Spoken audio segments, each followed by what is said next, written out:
सात्विक प्रेम अपने कार्य का आधार है, कार्य का आधार है, कार्य का आधार है।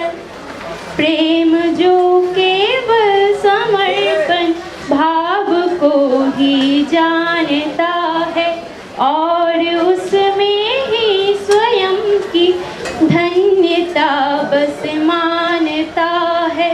प्रेम जो केवल समर्पण भाव को ही जानता है और उसमें ही स्वयं की धन्यता बस मानता है। दिव्य ऐसे प्रेम में ईश्वर स्वयं साकार है, ईश्वर स्वयं साकार है। शुद्ध सात्विक प्रेम अपने कार्य का आधार है, कार्य का आधार है। विश्व जननी ने किया वात्सल्य से पालन हमारा, है कृपा इसकी मिला है प्राण तन जीवन हमारा। विश्व जननी ने किया वात्सल्य से पालन हमारा, है कृपा इसकी मिला है प्राण तन जीवन हमारा। भक्ति से हम हो समर्पित बस यही अधिकार है, बस यही अधिकार है। शुद्ध सात्विक प्रेम अपने कार्य का आधार है, कार्य का आधार है। जाति भाषा प्रांत आदि वर्ग भेदों को मिटाने, दूर अर्थाभाव करने, तम अविद्या को हटाने। जाति भाषा प्रांत आदि दूर वर्ग भेदों को मिटाने, दूर अर्थाभाव करने, तम अविद्या को हटाने। नित्य ज्योतिर्मय हमारा हृदय स्नेहागार है, हृदय स्नेहागार है। शुद्ध सात्विक प्रेम अपने, शुद्ध सात्विक प्रेम अपने कार्य का आधार है, कार्य का आधार है। कोटि आँखों से निरंतर आज आंसू बह रहे हैं, आज अनगिन बंधु दुष्यह यातनाएं सह रहे हैं। कोटि आँखों से निरंतर आज आंसू बह रहे हैं, आज अनगिन बंधु दुष्यह यातनाएं सह रहे हैं। दुख हरे सुख दे सभी को एक यही आचार है, एक यही आचार है। शुद्ध सात्विक प्रेम अपने कार्य का आधार है, कार्य का आधार है। शुद्ध सात्विक प्रेम अपने कार्य का आधार है, कार्य का आधार है, कार्य का आधार है। जय श्री राम। जय श्री राम। एक किस्सा बता रहा हूँ बड़ा जोरदार। कुछ दिन पहले एक बारात देखी मैंने। देखो अब आवाज आप कम कर लो।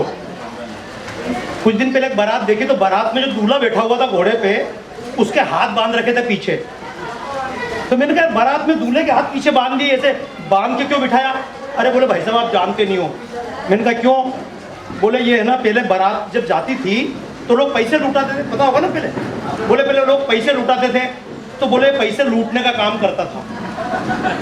अब इसकी खुद की बारात निकल रही है, लोग पैसे फेंकेंगे तो कहीं उतर के पैसे लूटने नहीं लग जाए, तो उसके हाथ बांधे थे। अब ये कहानी मैंने क्यों सुनाई, क्योंकि जब मैं यहाँ आया तो संजय लोढ़ा जी घूम रहे हैं। अब मैं इधर पीछे पीछे महाराज जी को उनको लेके चल रहा था, तो मेरे को बोले आप ऐसे मत चलो। मैंने कहा क्यों? बोले आप विशेष अतिथि हो।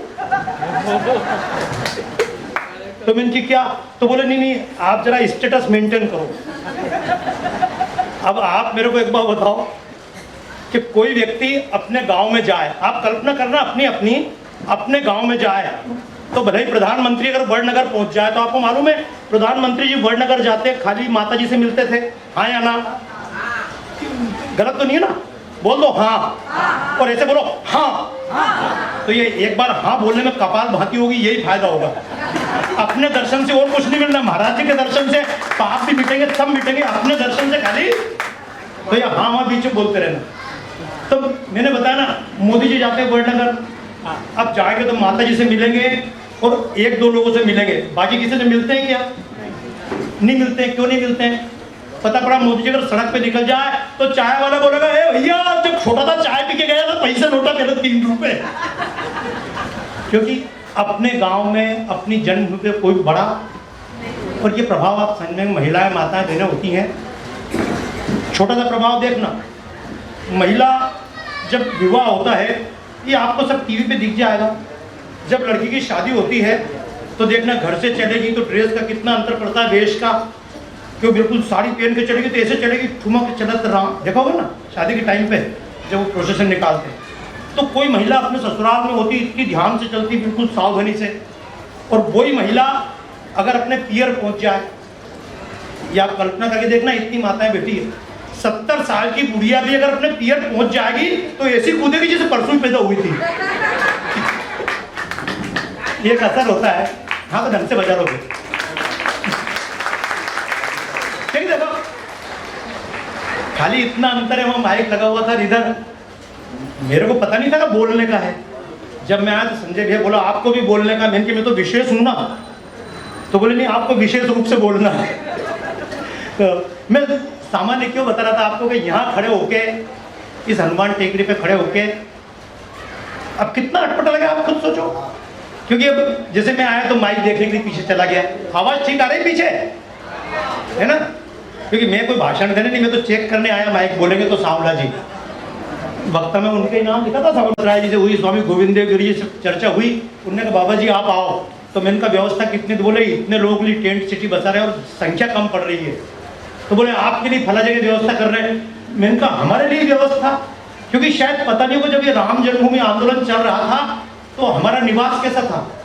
जैसे आप यहाँ के निवास की बात, एक कमरा था शायद 6 बाई 8 का, उसका मैंने फोटो दिया है वो कमरे का, उसमें इसमें बैठे हुए कहीं की किताब में, इतना सा कमरा था, कमरे के बाहर बैठते थे, और बिस्तर के नाम पे क्या था, बिस्तर के नाम पे घास, जो पराली होती है ना जो दिल्ली में जल रही है, ये पराली दिल्ली में जल रही है क्योंकि पराली के जलाने वाले के अगर वो पराली बच जाए तो बहुत महंगी होती है। गाय को, पूरे देश की सारी गायों को चारा मिल सकता है, लेकिन पराली जला देते हैं। जला क्यों देते हैं? कि जिसके पास पराली है और जिसको पराली चाहिए उसके बीच में कोई ब्रिज, भाई कौन बताए कि उसको पराली चाहिए और कौन बताए भैया इसको यहाँ से मिल जाएगी। ये शिव कल्याण केंद्र भी वही है जो श्रीनिवास जी बात कर रहे थे कि देश में बहुत लोगों की इच्छा है हम देवें, लेकिन कहाँ देवें, क्योंकि लेने वाले तो 50 तरह के आपने देखे होंगे। तो एक ऐसी संस्था की जिसको देने वाले और लेने वाले बीच में, जैसे बंबई में सबसे अच्छा धंधा होता है दलाली का, कौन सा? मकान वाले को मकान देना, लेने वाले को लेना। अब जैसे सामने कैलाश जी बैठे, प्रेम जी बैठे, अब इनके काम में आयोजन कराते हैं, सुनने वाले को चाहिए अच्छा कार्यक्रम मिल जाए और कभी को इनको चाहिए कहीं ना कहीं बोलने का मौका, तो ये क्या करते हैं बीच में संस्था बन जाते हैं। ताली बजाओ, ऐसी संस्था ये भी है। और कोई तो तब जब बात होती थी नीचे फोन आता था, सत्यनारायण जी आवाज वही चिल्ला था, हाँ फोन आया है, और यहाँ से कूद के नीचे जाते थे। जिसको चढ़ने में अपने को लगता ना कैसे चढ़ेंगे, तो इसको कूद कूद के लगभग फोन आया, कट गया, फिर जैसे ऊपर चढ़े फिर फोन आया, फिर नीचे कूद के। आप ताली इसलिए बजाइए यहाँ पे उस समय जिनकी आप बात करेंगे, क्योंकि बाकी को दिनेश जी याद करें, लेकिन पुराने लोग काफ़ी सारे मैं यहाँ पे देख रहा हूँ। अभी गोविंद जी को तो नहीं देख रहा हूँ अभी मैं, लेकिन ताली बजाइए इस आश्रम की, इसकी पूरी व्यवस्था देखने वाले हमारे दिनेश जी और ऐसे कितने लोग, मनोज जी जितने हैं। रामू का जी ने बता दिया दूर से व्यवस्था देखना है, लेकिन मैं बीच में केवल इसलिए आया, बोल रहा हूँ कि कभी कभी जैसे राम मंदिर की हमने खाली जगह देखी थी। क्या देखी थी आपको एक बात पता नहीं, 6 दिसंबर को ढांचा टूटा, महाराज जी बड़ी जोरदार चीज हुई। सांवला जी तो खैर शुरू से जब से मैं विश्व हिंदू परिषद जुड़ा तभी से माननीय संतोष जी सांवला जी बीच में रहे। 6 दिसंबर को ढांचा टूटा। अब जो मैंने किताब लिखी ना प्रेम जी, आप बात कर रहे थे, इस किताब में कुछ चीजें अलग है और वास्तव में जैसे आप पूरे देश में पढ़ेंगे राम जी प्रकट हुए 1949 में, उस ढांचे में राम जी प्रकट हुए। अब वो ढांचा था, ढांचा मस्जिद क्यों नहीं बन पाया? जब बाबर ने तोड़ दिया था मस्जिद बनना था, लेकिन मस्जिद क्यों नहीं बन पाया? जितना दिन में बनाते रात को पूरा टूट जाता था। इस प्रदर्शनी में है, टूटता क्यों था? क्योंकि रात को बजरंग दल के लोग जाते थे और निपटा के आ जाते थे। अच्छा, ये तब की बात कर रहा हूँ योग जी, आप तो चूंकि जज रहे, वकीलों को बता रहा हूँ केस क्या है। वो ढांचा बनाते, अब कोई मस्जिद बनती तो मीनार चाहिए, उसमें मीनार क्यों नहीं थी? क्योंकि उनने मस्जिद बनानी चाहिए जितनी दिन में बनाए रात को टूट जाए। तो उनने पंडितों से पूछा, अरे यार ये मस्जिद बन क्यों नहीं पा रही है? तो लोगों ने क्या हनुमान जी बनने देंगे क्या? तो बोले क्या होता? बोले वो जितनी बनाओ सब टूट जाएगी। तो उन्होंने मस्जिद नहीं बनाई, उन्होंने खाली ढांचा बना के छोड़ दिया।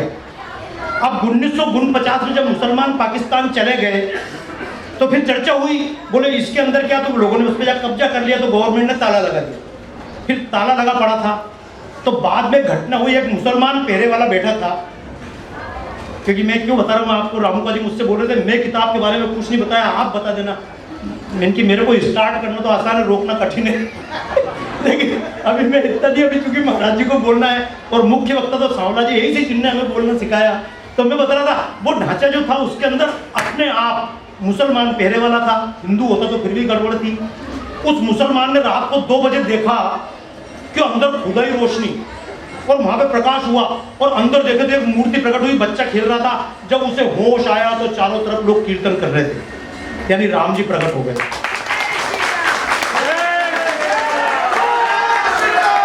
अब सच्ची बात सुन लो, कोर्ट में तो यही बयान है, क्योंकि बयान भी हिंदू मियाँ ने दिया है, पहले तो वही था।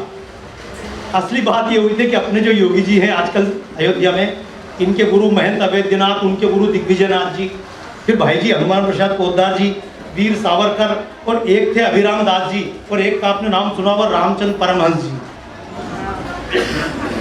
इनने रात को भगवान प्रकट कर दिए। अब कहाँ से घुसे अपने को मालूम नहीं। ताली बजाओ, काम ऐसे होता है भाई। बाद में तो यही बताया जाता ना। अब ये राम स्वरूप जी बैठे, अब वो उनने कहा इतना बड़ा अपना घर चलता, हनुमान टेकरी चलती। मैं क्यों बता रहा हूँ, ये कुछ बातें आप समझ लीजिएगा। अगर इस अभियान से जुड़े तो भी और इस अभियान से ना जुड़े तो भी काम तो हो जाएगा, होगा कि नहीं होगा। हम कई बार चर्चा करते थे ये इतना बड़ा देश में काम कैसे होगा। तो मैं तो जब अयोध्या आंदोलन के बाद भी एक दिन बात चल रही थी दिल्ली में बैठ के, बोले क्या होगा, तो मैंने की चिंता मत करो। बोले क्यों? मैंने कि अपन अगर पैदा नहीं होता तो भी दुनिया चल जाती।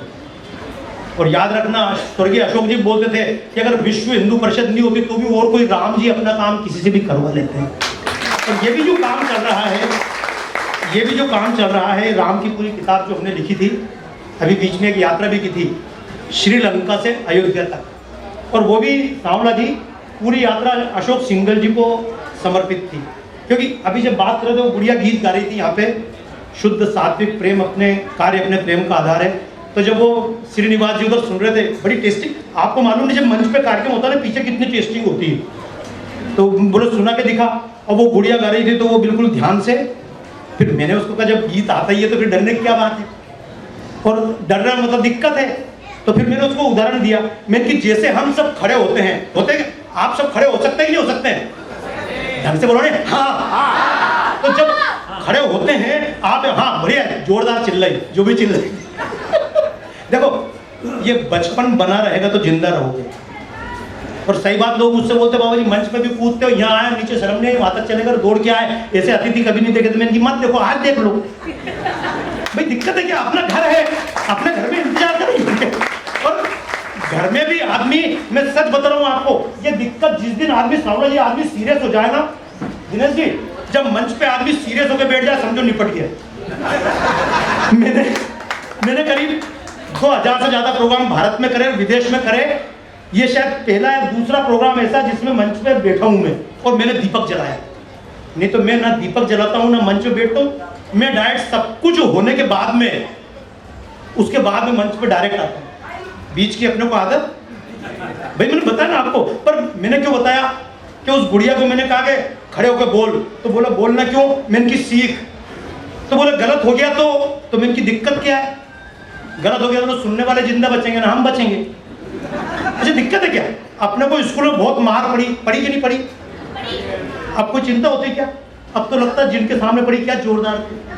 अच्छा, और ये मैं बता रहा हूँ आपको, आप जब घर जाए तो ये बात कर लेना, क्योंकि आपको मार्गदर्शन तो भाई साहब देंगे, अब अपना तो कोई मार्ग ही नहीं है, तो दर्शन क्या करा, दर्शन तो आप खुद कर लेना। मैं तो बता रहा हूँ दिक्कत क्या है। जैसे अगर मैं आके चुपचाप ऐसे बैठ जाता, जैसे आप लोग बैठते हो, तो बताऊँ क्या होता है।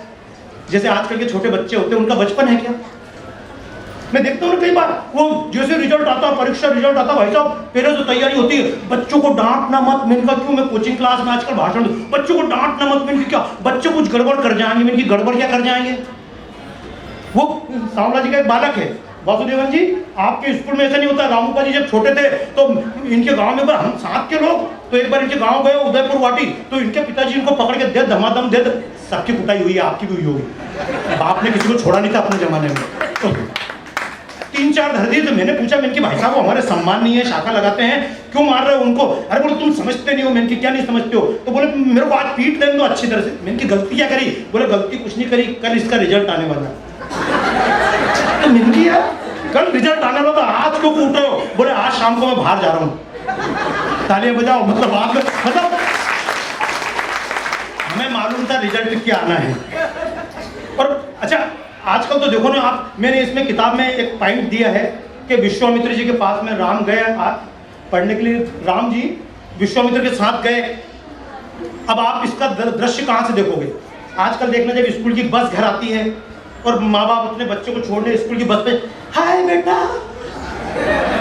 मतलब ऐसी स्थिति तो दशरथ के साथ भेजा राम जी को, तब भी ऐसी स्थिति नहीं थी। अच्छा तब आप, मैं इसलिए बोल रहा हूँ, ये आप समझ लेना, आप थोड़ा मस्त होकर बैठना, क्योंकि साउंड जैसी व्यवस्था वहां थी वैसी, लेकिन आनंद व्यवस्थाओं से नहीं आता है। एक बात याद रख लेना, दुनिया में जितने स्कूल है, आप हैं, पैसा कमा सकते हैं, बच्चे लाखों कमा सकते हैं, लाखों कमा के आप सुविधा के साधन खरीद सकते हैं, लेकिन सुख का कोई साधन। मैं तो बता रहा हूँ, जब यहाँ एक भी बिल्डिंग नहीं थी, कुछ भी नहीं था, बिना पलस्तर का कमरा था, तब भी सुख था और आज भी। इसलिए बता रहा हूँ, दुनिया में एक बात याद रख लेना, दुनिया में साधन से सुविधा मिल सकती है, एसी से सुविधा मिलेगी, बड़े मकान से सुविधा मिलेगी, लिफ्ट से सुविधा मिलेगी, लेकिन मैं तो एक चीज महसूस कर रहा हूं, सुख तब भी था और सुख अब भी है। तो सुख आपके मन की कल्पना है। मैंने इसलिए बताया थोड़े से बिल्कुल सहज हो जाना, ठीक है कि नहीं, बिल्कुल ऐसे सहज होके और इस कार्य से जुड़ जाना। क्यों, क्योंकि कहानी नहीं है, कहानी नहीं है, ये तो इतिहास है।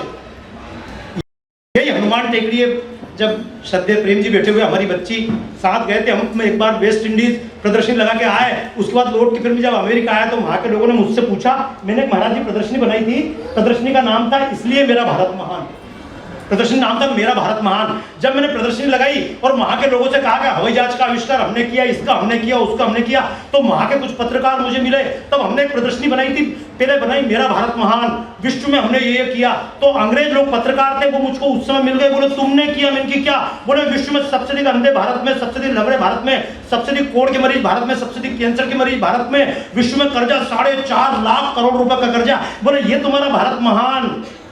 प्रेम जी मैंने इसलिए सर्विस छोड़ी थी कैलाश जी, तब मैं जी टीवी में काम करता था, पहली बार जूते पड़े कि भारत के नाम पे, मुझे लगा मेरे को चैलेंज नहीं किया है, ये मेरे पूरे देश को चैलेंज किया। मैंने भी कहा ठीक है बेटा, मैं इसी हनुमान टेकड़ी पर लौट कर आया, और हनुमान टेकड़ी नीचे मेरा कमरा था, मैंने सब कुछ छोड़ के, सबसे पहले जी टीवी छोड़ के आया, फिर कुछ पुस्तकें लाया, और फिर मैं उसके बाद 1 महीने बाद फिर अमेरिका गया। उसी राले में खड़े होकर मैंने, पिछली बार तो मैंने पत्रकारों को बुलाया था, संयोग से आए थे, मैंने फिर बुलाया और मैंने पत्रकारों को बुला, पूछा यू केम बैक, तुम फिर आ गए।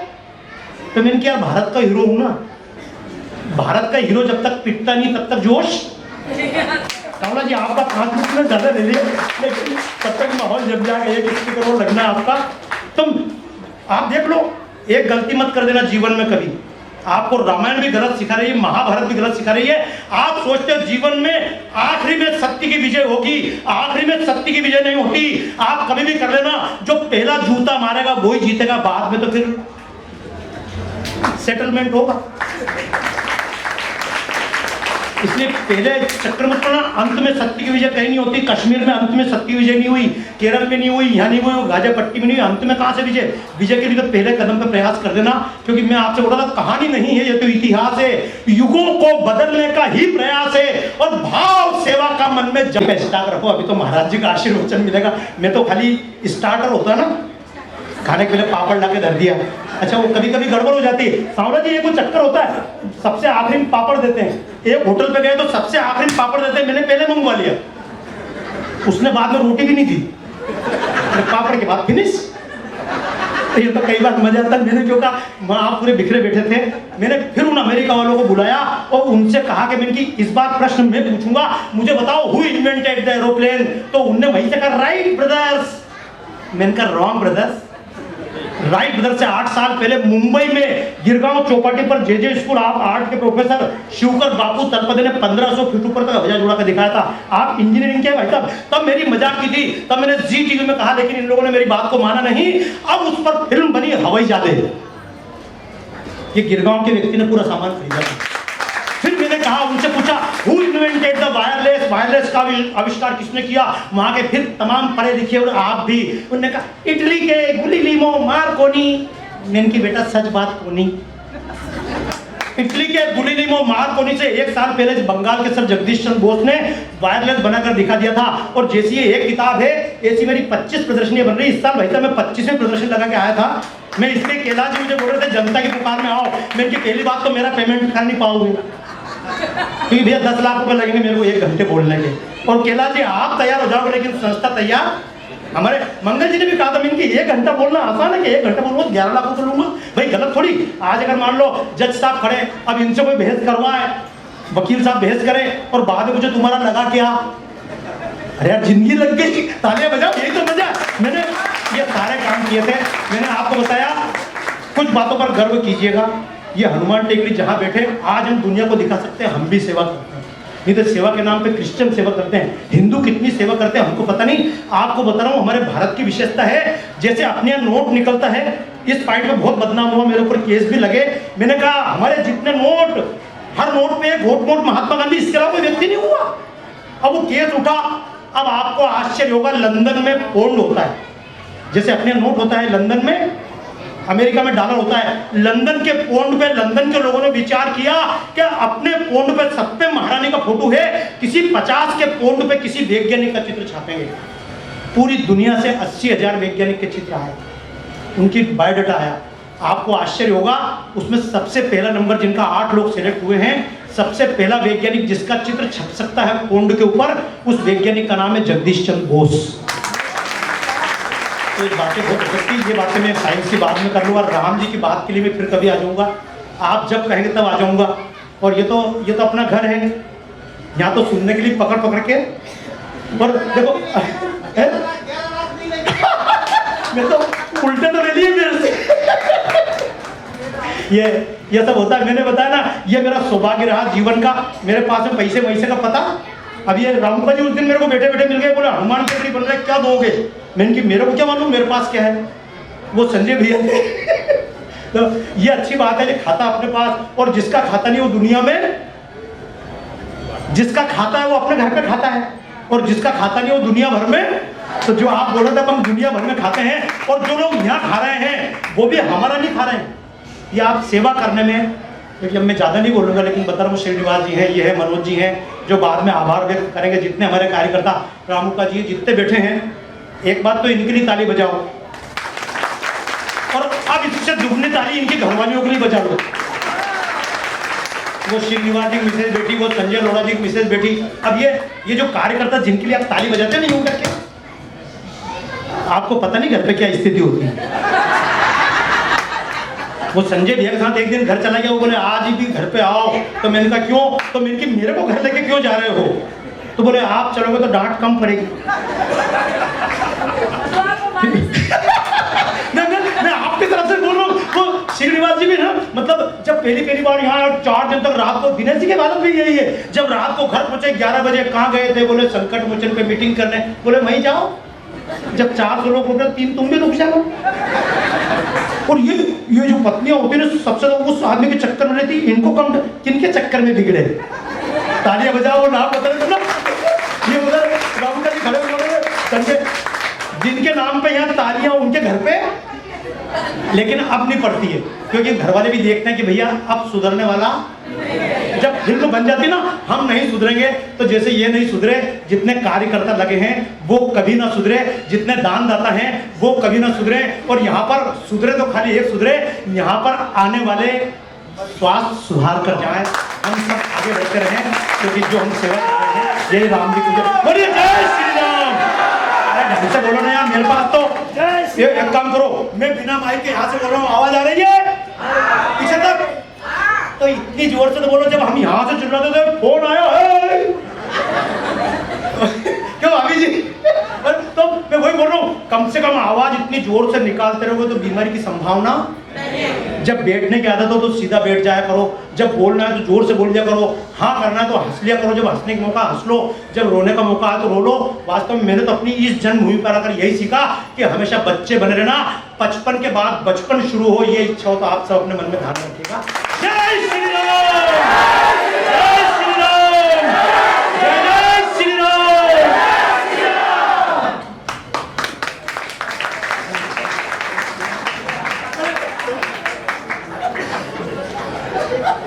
आज के कार्यक्रम के मुख्य अतिथि श्री हरि वासुदेवन जी से अनुरोध है कि आप हमारा मार्गदर्शन करें।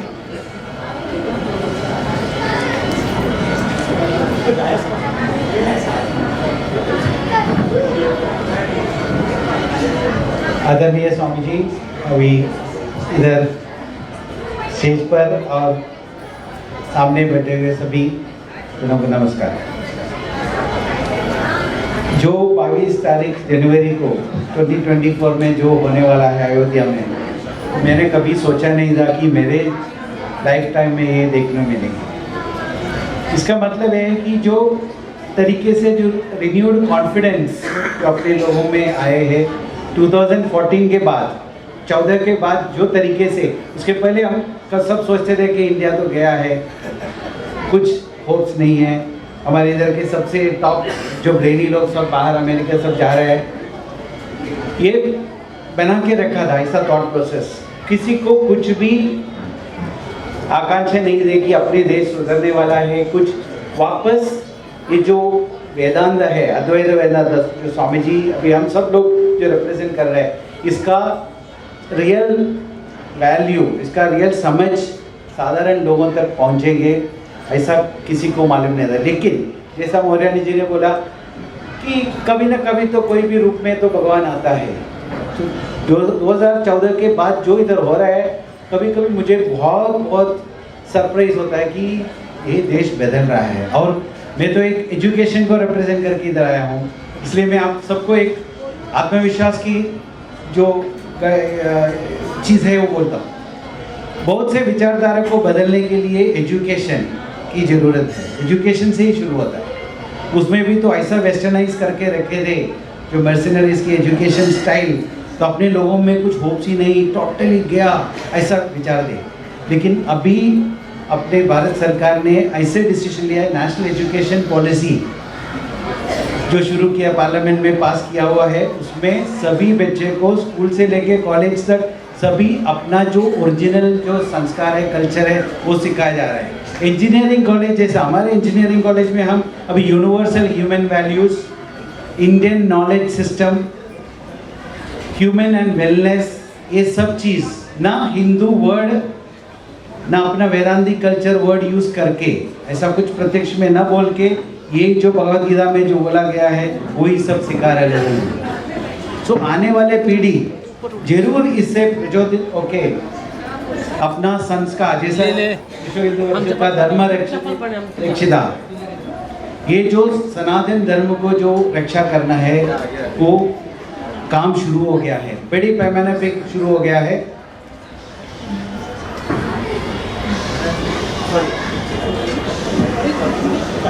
तो एजुकेशन से होना, क्योंकि अपना जो नया पीढ़ी, जो युवा पीढ़ी है, उनको कुछ इंटरेस्ट नहीं है सब चीज़ में।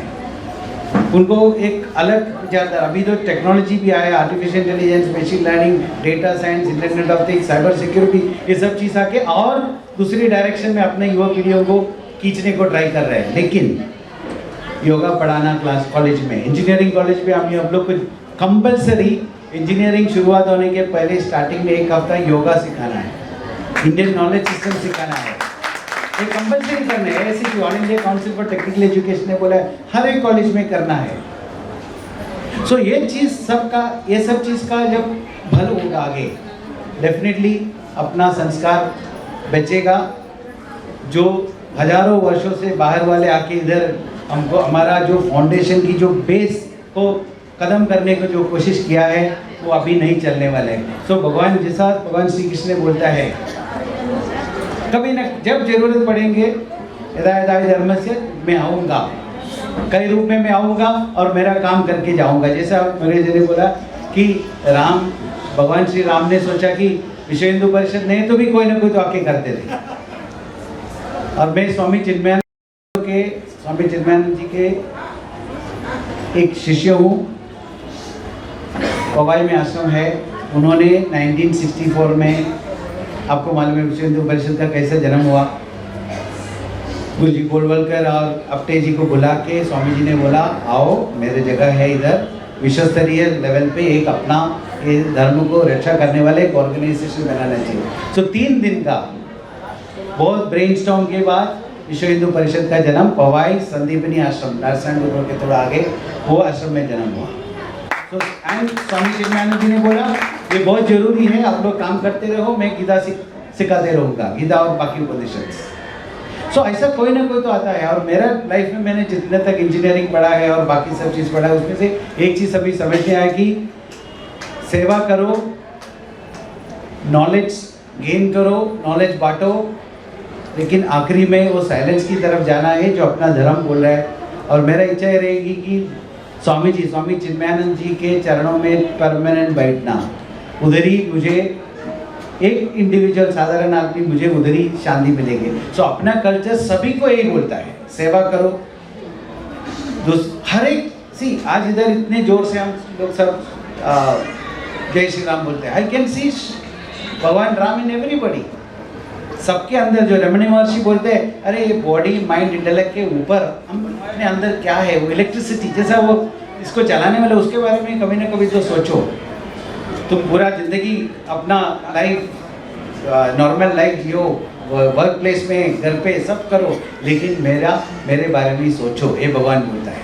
कुछ बहुत और अपना कर्म, पूजा पाठ, सिखाना तरीका, ये सब जो जेन्युइन है उसके थ्रू कहीं ना कहीं पद्धति से हम बेसिकली डीप अंदर समुद्र में कितना भी पानी जल आवाज़ करे, वेव्स, टर्बुलेंस, लेकिन आप डीप इनसाइड जाओ पानी के अंदर, उधर जो आपको साइलेंस मिलेगा, वो जो साइलेंस है अपना सबका स्वरूप। और ये जो है उधर अपने को लेके जाने वाला एक हिंदू धर्म और हिंदू धर्म का जो तरीके हैं।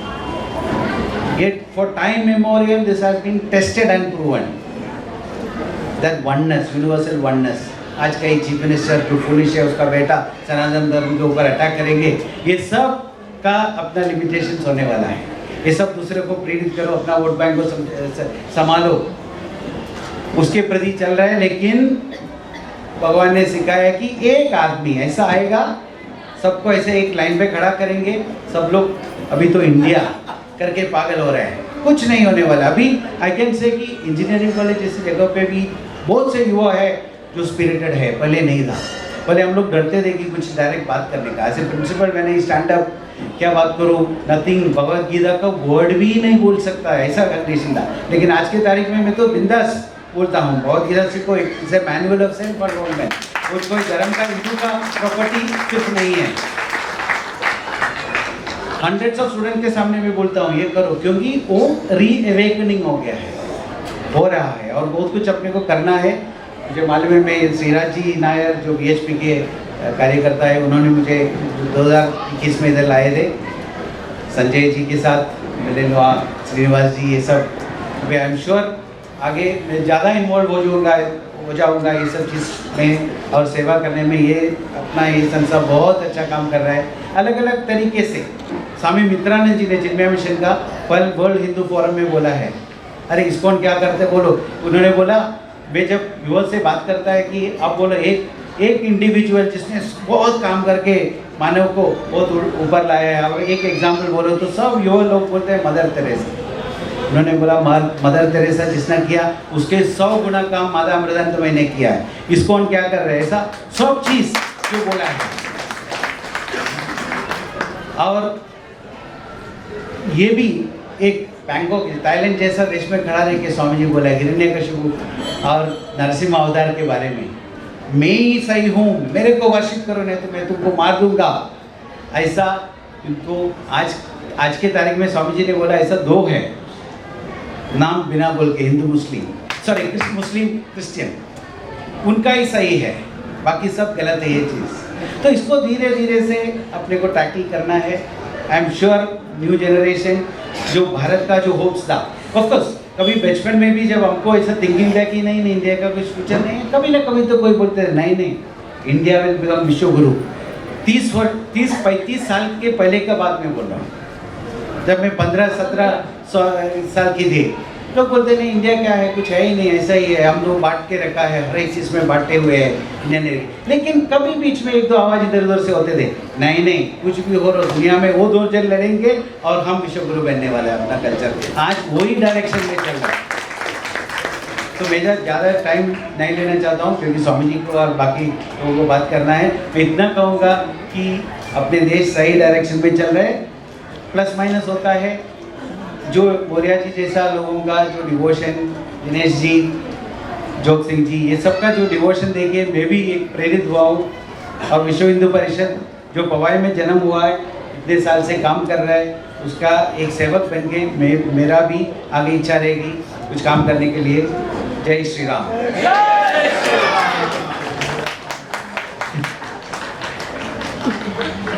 बताया ना, मतलब पुरानी आदत है ना, तो जब तक दीदी आए संचालन करे तब तक मैं ही कर देता हूँ। मैं आपके बीच में मैं आपके बीच में जिनको बुलाना चाह रहा हूँ, क्योंकि वास्तव में जिनने अशोक सिंघल जी को देखा, लेकिन अशोक सिंघल जी एक प्रमुख व्यक्ति थे जिनके अंदर कई सारे व्यक्ति समाहित थे।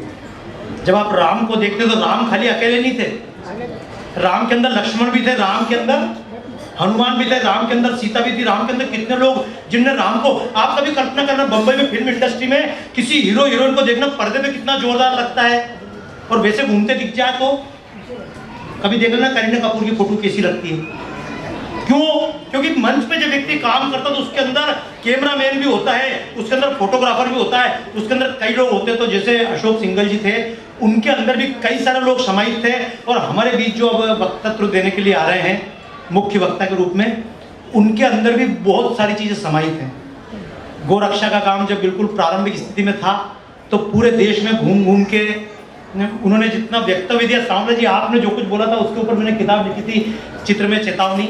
और जब राम जन्मभूमि आंदोलन शुरू में चल रहा था, आप इस पोस्टर को देखेंगे कि जब कोई जानता नहीं था राम, और एक मजेदार बात, तो लोग बोलते हैं राजनीति, ये पूरा आंदोलन जो राम जन्मभूमि का प्रारंभ हुआ, सबसे पहले कांग्रेसी व्यक्ति था जिसने कहा था ये होना चाहिए, ताली बजाओ उसके नाम।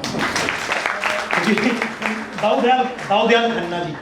और जैसा भी सावला जी ने धीरे से मुझसे प्रश्न पूछा, बोले इस पूरे में मुसलमान लोग आते नहीं आते? भाई साहब आते नहीं आते कभी, मतलब आए भी तो ठीक है, नहीं आए भी तो कोई बात नहीं। मुझसे लोगों ने कहा कि तुम मतलब ब्लड डोनेट करो, मैंने कि मैं गवर्नमेंट को ब्लड तो दे दूं, लेकिन मेरी शर्त है हिंदू को ही चढ़ना चाहिए।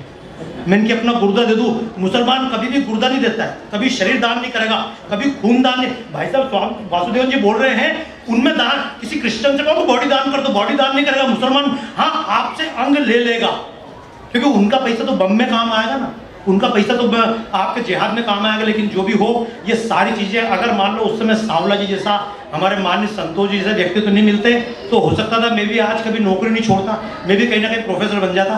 तो मेरे जैसे जाने कितने कार्यकर्ताओं को तैयार करने वाले, तालियां बजाइए भरपूर। श्री माननीय हुकुमचंद जी सांवला, गोरक्षा विश्व हिंदू परिषद, जाने कितने व्यक्तित्व उनके अंदर समाहित हैं। मैं पूरी श्रद्धा और सम्मान से आदरणीय सांवला जी को मंच पर आमंत्रित करता हूँ। टहलियानी जी, मेरे प्रिय मित्र सत्यनारायण जी मौर्य, रामुका जी, विश्ववंदनी मातृशक्ति, मेरे देश बंधुओं, धर्म बंधुओं, जरा आप उद्घोष करेंगे धर्म की। इतनी सी आवाज से जय नहीं हो सकती। धर्म की भाई साहब, हाथ साथ लाए हो तो उठाकर, किराया के हो तो मत उठाना, टूट जाएंगे। धर्म की, अधर्म का प्राणियों में, विश्व का, विश्व का, विश्व का, विश्व के कल्याण की कामना केवल हिंदू ही करता है। आज तक किसी मस्जिद से घोषणा नहीं हुई कि विश्व का कल्याण हो, किसी चर्च से भी घोषणा नहीं हुई कि विश्व का कल्याण हो।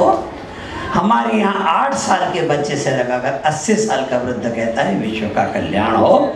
ये इस भारत माता की देन है कि जो यहाँ पैदा होता है वह विश्व के कल्याण की कामना करता है। आज कैसा संयोग है कि मंच पर साक्षात देव पधारे हैं, देव कात्यानंद जी, साक्षात हरि भी पधारे हैं, हरि वासुदेवन जी, और जो सत्य भी है, नारायण भी है और मौर्य भी है, वो भी आए। एक कोना सत्यनारायण जी ने पकड़ रखा, दूसरा रामुका जी ने पकड़ रखा है, बीच में टहलियानी जी भी हैं। मैं तो एक के साथ एक फ्री वाले में से आया हूं।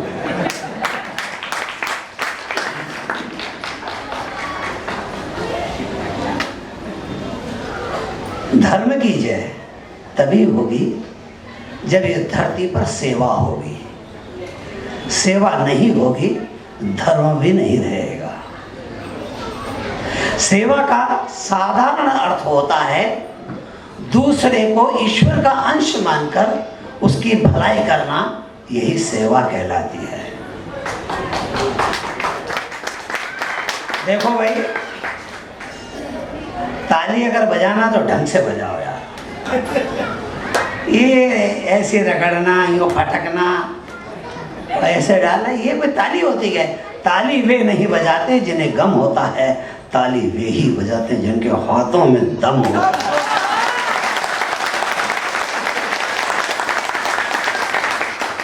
सेवा 3 प्रकार की है, तामसिक, राजसिक, राजसिक और सात्विक। साधारण भाषा में कहेंगे तामसिक सेवा दुष्काम सेवा है, राजसिक सेवा सकाम सेवा है और सात्विक सेवा निष्काम सेवा है। यह केंद्र सात्विक सेवा का केंद्र है, ये निष्काम सेवा का केंद्र है, क्योंकि सम्माननीय अशोक जी सिंघल निष्काम सेवा के प्रतिनिधि थे इस धरती पर।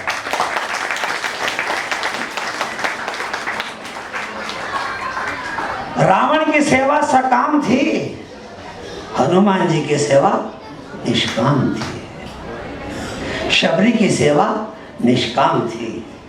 इसका चिंतन हम करते हैं तब ध्यान में आता है कि यह जो रुग्ण सेवा का केंद्र अशोक जी के नाम से प्रारंभ हुआ है, मुझे लगता है कि अपने नाम को सार्थक कर रहा है।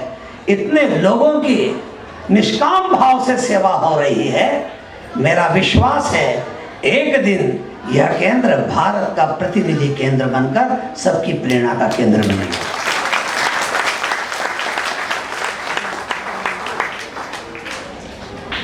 वो हाथ पवित्र है, वो हाथ पवित्र हैं जो प्रार्थना से ज्यादा सेवा के लिए उठते हैं।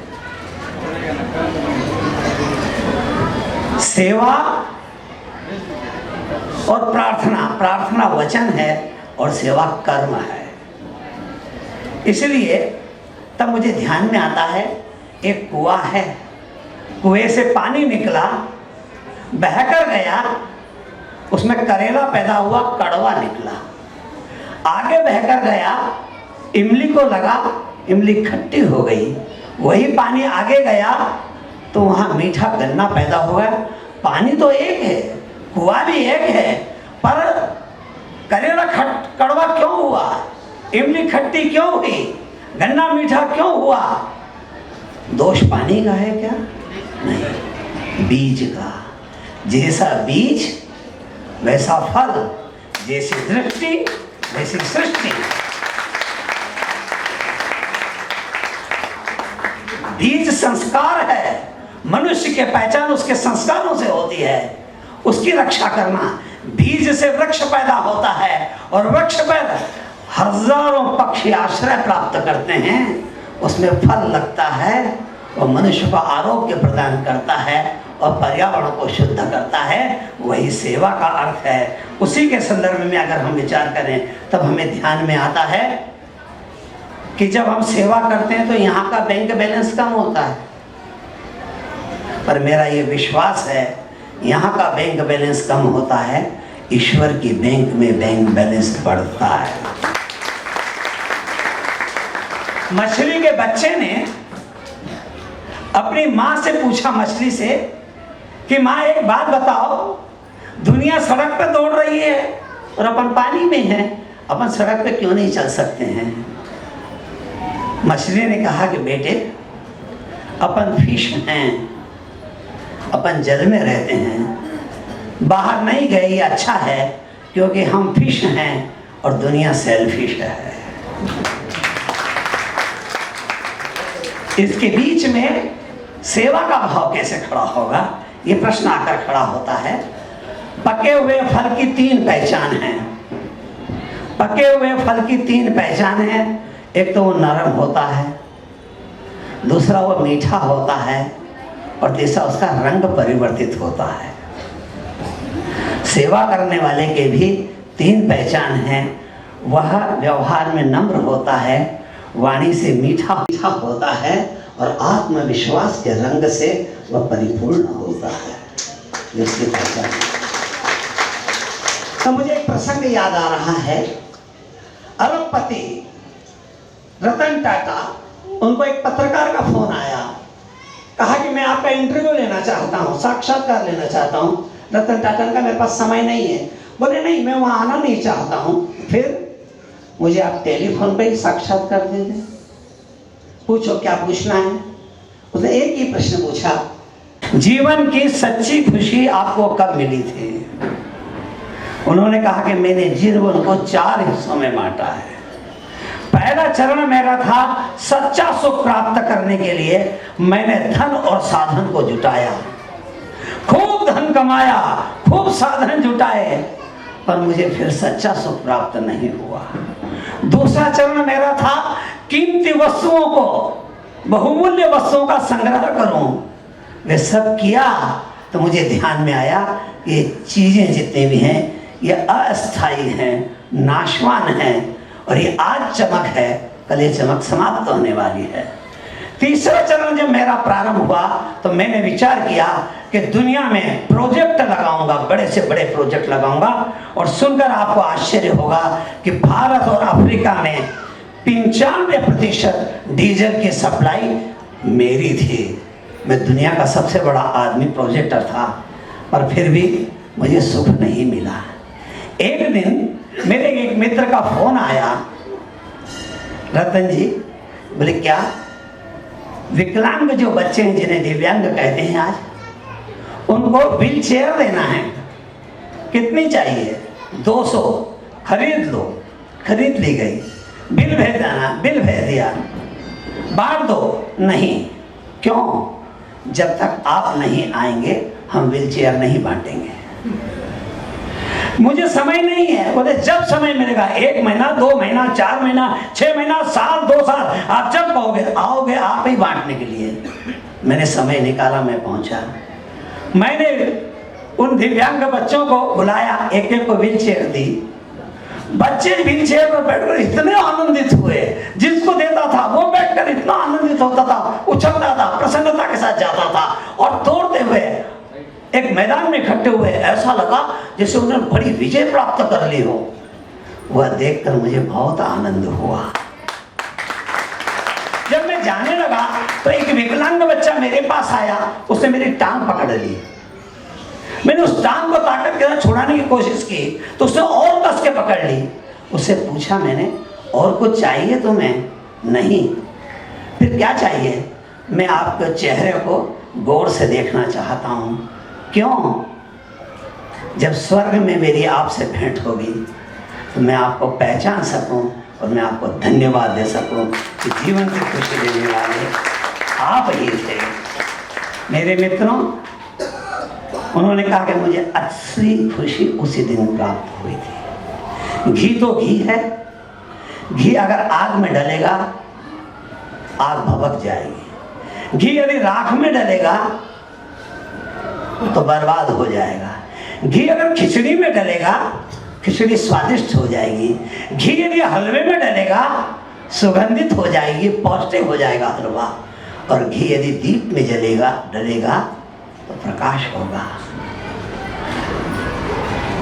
रावण का जो मन था वह आग में घी डालने का था, कुंभकर्ण का जो मन था वह राख में घी डालने का था, लक्ष्मण का जो मन था वह खिचड़ी में घी डालने का था, भरत का जो मन था वह हलवे में घी डालने का था, राम का जो मन था वह दीपक में घी डालने का था। भूले हुए, भटके हुए अज्ञानी को ज्ञान मिले, जीवन में प्रकाश मिले।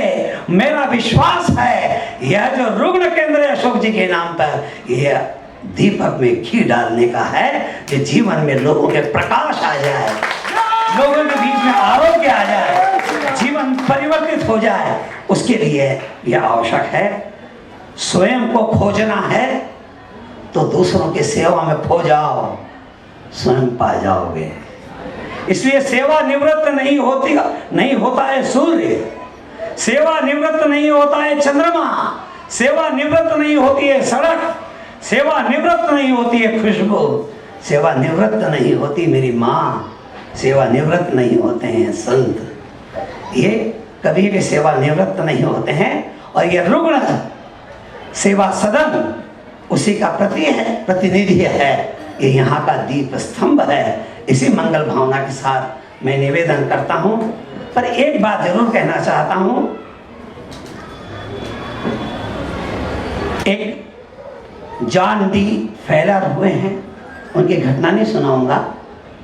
उन्होंने अपनी डायरी में एक बात लिखी, वो काम भले न करें जिससे ईश्वर मिले, पर वह काम अवश्य करें जिससे आपको आशीर्वाद मिले।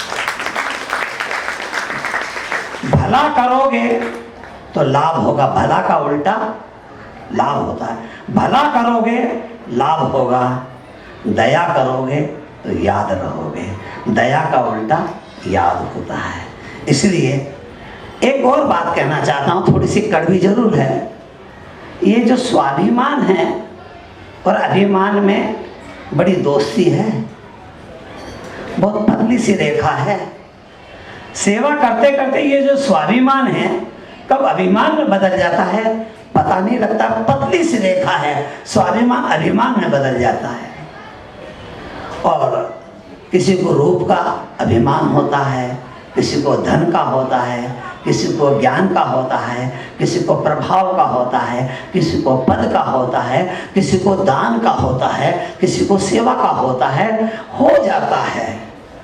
अब ये जो स्वाभिमान है ये अभिमान में परिवर्तित कब होता है, कब पता लगेगा?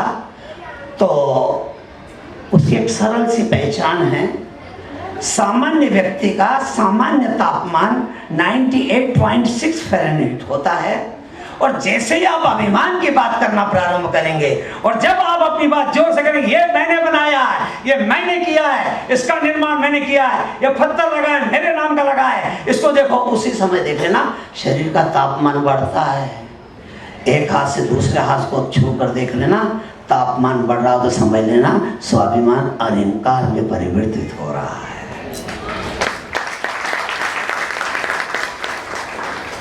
अभिमान तब आता है जब हम कहते हैं कि मैंने कुछ किया है, और सम्मान तब होता है कि दुनिया कहती है कि इन्होंने बहुत कुछ किया है। विश्व हिंदू परिषद के माध्यम से शिक्षा के क्षेत्र में सेवा का कार्य होता है। 1985 सेवा के प्रकल्प संस्कारशाला, विद्यालय, छात्रावास, प्रशिक्षण केंद्र चलते हैं। स्वावलंबन के केंद्र 650 चलते हैं। सिलाई केंद्र, गो उत्पाद, कुटीर उद्योग, स्वयं सहायता समूह। स्वास्थ्य के भी केंद्र चलते हैं 1427। चिकित्सा, प्राकृतिक चिकित्सा, योग चिकित्सा, योग शिक्षण केंद्र। सामाजिक के क्षेत्र में भी 550 सेवा के केंद्र चलते हैं। अनाथालय, पुस्तकालय, अन्नदान केंद्र। ऐसा जब विचार करते हैं तो 4600 सेवा के केंद्र, सेवा के प्रकल्प आज विश्व हिंदू परिषद से चलते हैं। एकल विद्यालय का वर्णन अलग है, उसका वर्णन मैं यहाँ नहीं करता हूँ। सवेरे उठे और पत्नी को कहा चाय बना लेना। पत्नी ने कहा दूध फट गया है। दूध फटा, शक्ल बिगड़ी, रोटी बिगड़ी, दोपहर बिगड़ी, बीवी बिगड़ी, रात बिगड़ी। इसलिए बाबा ने वो झंझट पाली ही नहीं। कई भाभियां बहुत खुश हो रही हैं, इतना अच्छा हुआ कि नहीं पाली झंझट। मोबाइल बिगड़ा, दिन बिगड़ा, चिंतन बिगड़ा, जीवन बिगड़ गया। अगर हम अपने जीवन को यदि सार्थक करना चाहते हैं तो अपना चिंतन ठीक होना चाहिए, उचित होना चाहिए। बस एक बात सुनाकर अपनी बात को पूरी करूंगा। कण कण में भगवान है, ये हमारा विश्वास है। कण कण में भगवान है, ये हमारा विश्वास है। लेकिन ये सबसे ज्यादा अंश मनुष्य में होते हैं। इसलिए मनुष्य की सेवा करना भगवान की पूजा जैसा है, जो यहाँ पावन कार्य हो रहा है। सत्यनारायण जी 3 दयालु थे, वो बैठे हुए थे। चौथा एक दयालु आकर बैठा। इन तीनों के चेहरे पर दयालुता थी। जो चौथा आकर बैठा वो निष्प्रिय भाव से आकर बैठा, उसके चेहरे पर दयालुता नहीं थी। इतने में एक महिला रोते हुए आई, उसके साथ 2 बच्चे थे। वो कहने लगी ये मेरे दोनों बच्चे विक्षिप्त हैं, घर में खाने के लिए कुछ भी नहीं है, मैं भूखे मर रही हूँ। वो रोने लगी। पहले दयालु ने कहा तुम भूखे मर रही हो? बोले हाँ।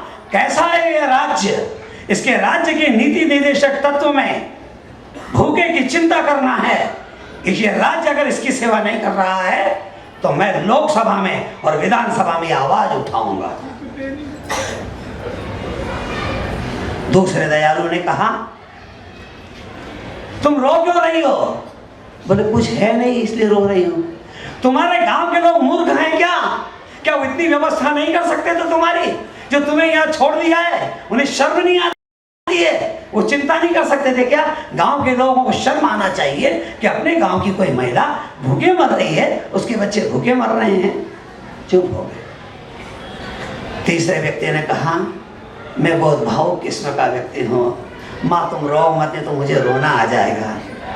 जो कुछ है बस बंद कर दो रोना, नहीं तो मुझे रोना आ जाएगा। चौथा जो था वो उठकर चला। तीनों ने कहा कैसी इंसानियत हो गई आज, सांत्वना के 2 शब्द भी नहीं कह सकते थे ये लोग। 2 सांत्वना के शब्द तो कहना चाहिए थे। वो घर में गया, घर से आया, एक थैले में 10 किलो चावल लेकर आया। आकर उसने उसी निष्प्रह भाव से कहा माँ घर जाओ, भोजन बनाओ, आप भी खाओ, इनको भी खिलाओ। उन तीनों को ऐसा लगा कि मारो उठाकर किसी ने झापड़ मार दिया झंझनाटे पर। व्याख्या करना, भाषण देना, सलाह देना सरल है, पर पुरुषार्थ कर सेवा करना यह कठिन कार्य है। कठिन सेवा पर भाषण दिया जा सकता है, सेवा पर भाषण दिया जा सकता है, पर सेवा करना बहुत कठिन है। मैं उन सब का हृदय से अभिनंदन करता हूँ जो अपने घर पर सुख सुविधा को छोड़कर यहाँ पावन सेवा के कार्य में लगे हैं। कैसे कैसे रुग्ण आते हैं यहाँ पर। मैंने कोरोना का काल देखा है। बेटा मर गया तो बाप लाश को हाथ नहीं लगा सकता था, बाप मर गया तो बेटा हाथ नहीं लगा सकता था। वह निर्दयी जीवन देखा है। तब भी मैंने देखा उस समय पर भी कि समाज खड़ा हो गया। किसी ने कोरोना के काल में देखा, इसको गेहूं नहीं है, अनाज दिया, उसके आटा नहीं, आटा पहुंचाया, सब्जी पहुंचाई, दवाइयां पहुंचाई, पैसा दिया, वस्त्र दिए, सबने चिंता की। कहीं अग्रवाल समाज खड़ा हो गया, कहीं ब्राह्मण समाज खड़ा हो गया, कहीं ठाकुर समाज खड़ा हो गया, कहीं नाई, धोबी, माली, गुजर, जाट, यादव खड़े हो गए अपने समाज की चिंता करने के लिए। परंतु अखबार में कहीं पढ़ा कि कोई मियाँ जी की किसी संस्था ने सेवा के लिए खड़े हुए क्या? नहीं हुए, क्योंकि सेवा उनके संस्कार में नहीं है, सेवा हमारा संस्कार है। मैं भगवान से प्रार्थना करता हूँ कि अपना ये जो सेवा का संस्कार है ये बना रहना चाहिए। और ये जब बना रहेगा तब ऐसे जो केंद्र हैं ये निश्चित रूप से समाज की प्रेरणा के केंद्र बनेंगे। उस प्रेरणा के केंद्र की मंगल कामना के साथ, क्योंकि अशोक जी सिंघल का नाम इसके साथ जुड़ा है, मैंने और सत्यनारायण जी ने अशोक जी के साथ बहुत कुछ सीखा है, बहुत साथ रहे हैं, बहुत चर्चाएं उनके साथ होती थी, उनकी डांट भी खाते थे, उनका प्यार भी पाते थे। तो मैं जैसे ही मुझे संजय लोढ़ा जी का फोन आया तो मैंने पूछा कार्यक्रम क्या है? अशोक जी सिंघल रुग्ण सेवा सदन, उसका 7वां वार्षिकोत्सव है, वर्धापन दिन है, आपको मुख्य वक्ता के रूप में आना है। तो मैंने कहा और कौन कौन आ रहे हैं?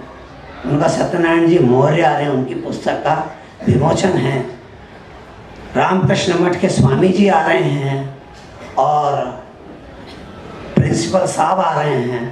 तो मैंने कहा भैया मुझे क्यों बुला रहे हो फिर तुम, इतने सब बड़े बड़े लोग आ रहे हैं।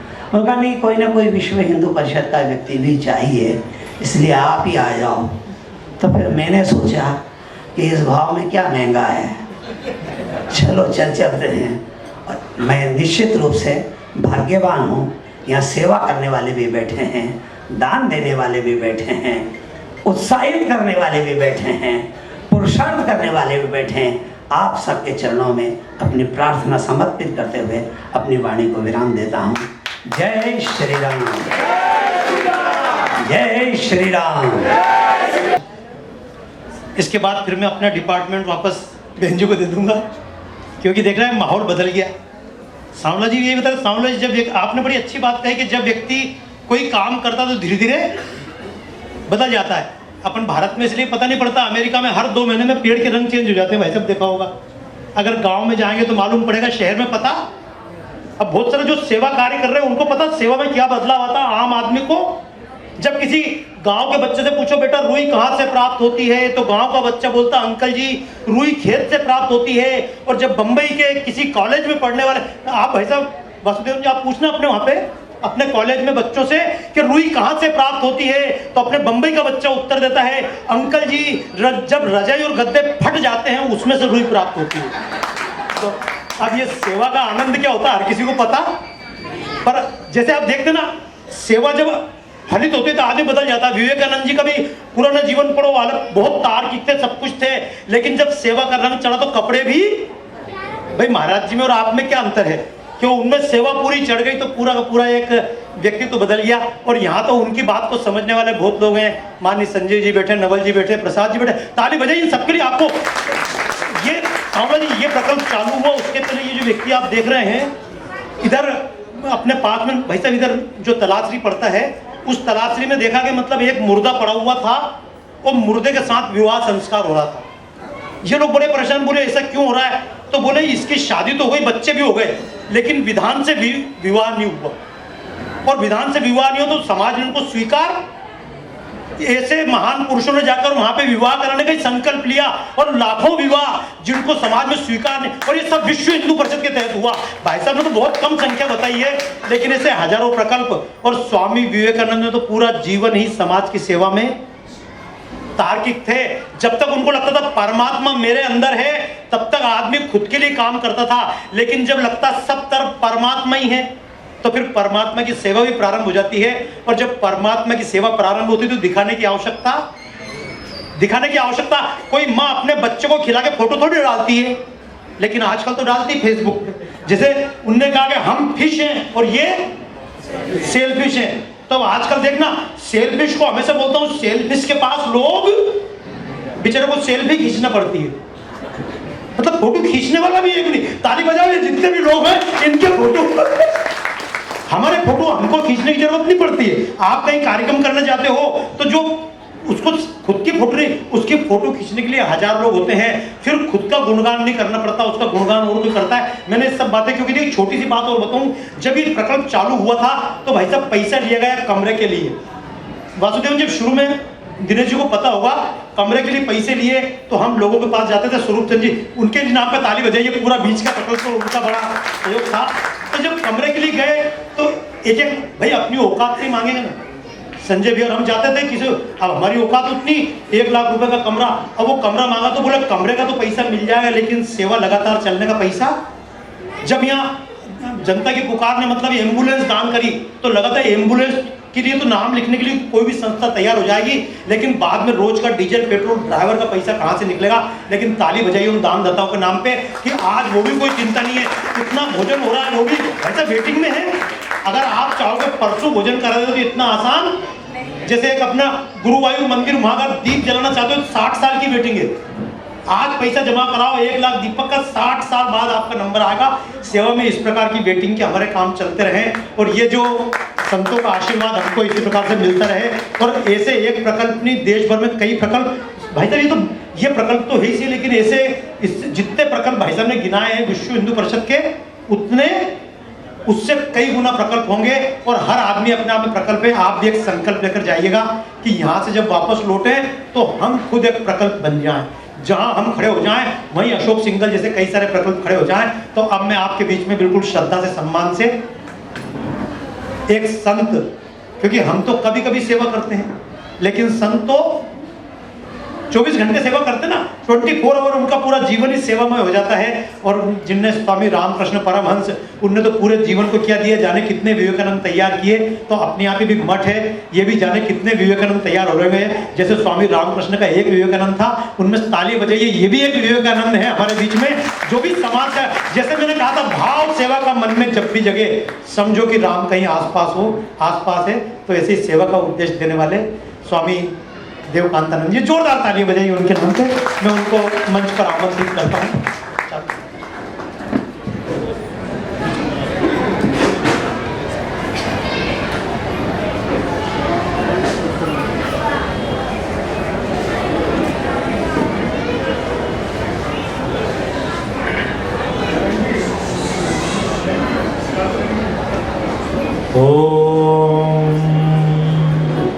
भद्रं कर्णे विशृणुयाम देवाः, भद्रं पश्येमाक्षभिर्यजत्राः, स्थिरैरङ्गैस्तुष्ट्वांसस्तनूभिः, विषेम देवहितं यदायुः।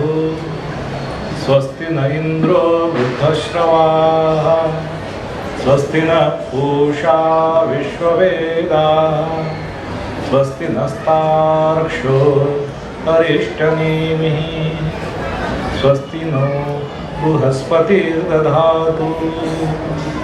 ॐ शान्ति शान्ति शान्तिः।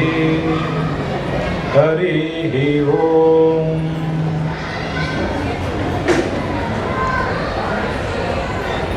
भगवान श्री रामचंद्र जी, माता जानकी,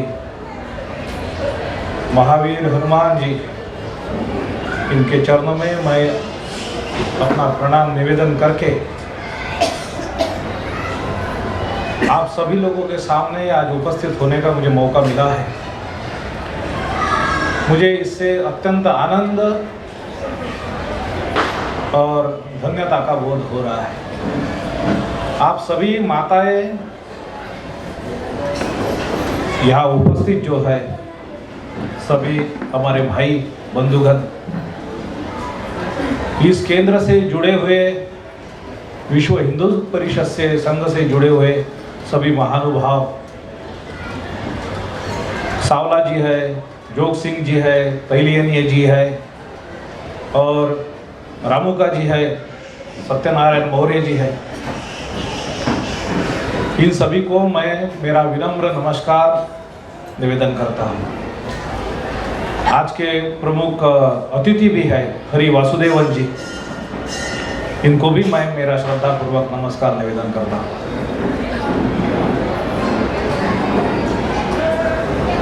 मैं आपको इस मौके पर उपदेश तो नहीं करूंगा, उपदेश करना मुझे अच्छा लगता नहीं, पर कुछ बातें कहूंगा चूंकि ये सहयोग आज मुझे प्राप्त हुआ है। परम पूज्य अशोक सिंघल जी के पावन स्मृति में ये शिव कल्याण केंद्र इसकी स्थापना हुई है। इसका 7वां वर्धापन दिन है। इस शुभ अवसर पर इस केंद्र से जुड़े सभी भाई बहनों को इनके कल्याण के लिए, इनका मंगल संपादन हो, इसके लिए मैं ईश्वर के चरणों में वारंवार प्रार्थना करता हूँ आप सभी लोगों का कल्याण हो।